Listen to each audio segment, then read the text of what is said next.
മലപ്പുറം ദേശീയപാത ഇടിഞ്ഞ സംഭവത്തിൽ വ്യക്തമായി മറുപടി നൽകാതെ ബിജെപി സംസ്ഥാന പ്രസിഡന്റ് രാജീവ് ചന്ദ്രശേഖർ ആശാ വർക്കർമാരുടെ പേരിൽ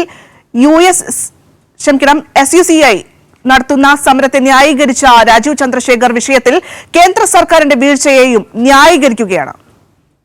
അരി എത്രയെന്നാൽ പയറഞ്ഞാഴി. ഇതാണ് വാർത്താ സമ്മേളനങ്ങളിൽ BJP സംസ്ഥാന പ്രസിഡന്റ് രാജീവ് ചന്ദ്രശേഖറിന്റെ മറുപടികൾ.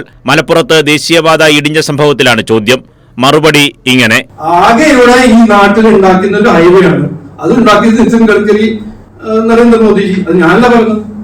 കുഞ്ഞാലിക്കുട്ടി സാഹിബ് NDAന്റെ ഒരു പങ്കാളി പാർട്ടി ഒന്നല്ലല്ലോ, അദ്ദേഹമാണ് പറഞ്ഞത്. ഇതാണ് സത്യം.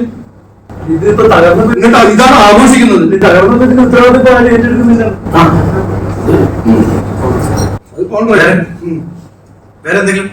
ആശാ വർക്കർമാരുടെ പേര് നടത്തുന്ന സമരനാടകത്തെ ന്യായീകരിച്ച രാജീവ് ചന്ദ്രശേഖർ വിഷയത്തിൽ കേന്ദ്ര സർക്കാരിന്റെ വീഴ്ചയെയും ന്യായീകരിച്ചു. അവരെ തൊഴിലാളികളായി അംഗീകരിച്ചാൽ ഇതൊരു കേന്ദ്ര സ്കീമല്ല ഉള്ള ഹെൽത്ത് വോളണ്ടിയേഴ്സ് എന്നത് മാറ്റി അവരെ തൊഴിലാളികളായി ലേബറായി അംഗീകരിച്ചാൽ തന്നെ അവരുടെ അടിസ്ഥാന ശമ്പളം തീരുമാനമാവും. അത്തരം കാര്യങ്ങൾ എടുക്കേണ്ട നിലപാടെടുക്കേണ്ട കേന്ദ്ര സർക്കാരിന്റെ പണമില്ലേ? കേന്ദ്ര സർക്കാർ ഇക്കാര്യത്തിൽ ഒരു പങ്കുമില്ലേ? ഞാൻ പറഞ്ഞത് എന്നെ ട്വിസ്റ്റ് ചെയ്യേണ്ട ആവശ്യമില്ല. ഞാൻ പറഞ്ഞത് ആശാ വർക്കേഴ്സ് എന്ന് പറഞ്ഞാൽ സംസ്ഥാന സർക്കാരിന്റെ ഒരു ടീമിന്റെ ഒരു അംഗമാണ്. ഇത് സെൻട്രലി സ്പോൺസേർഡ് സ്കീം എന്ന് പറയുമ്പോൾ അതിന്റെ ആ സ്കീമിന്റെ certain cost central government, certain cost state government അത് ബെയർ ചെയ്യുന്ന ഒരു സംവിധാനമാണ്.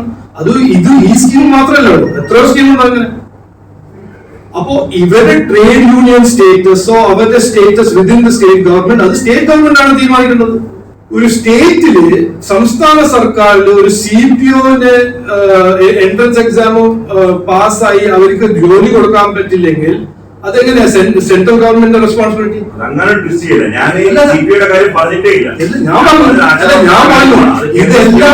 ഇതെല്ലാം കോമൺ ത്രെഡ് എന്താണ്? ഇതിന്റെ കോമൺ തീം എന്താ? KSRTCക്ക് ജീവനക്കാർക്ക് ശമ്പളം കൊടുക്കാൻ പറ്റുന്നില്ല. ഇതിൽ കോമൺ തീം ഉണ്ടെന്ന്. കൈരളി ന്യൂസ്, തിരുവനന്തപുരം.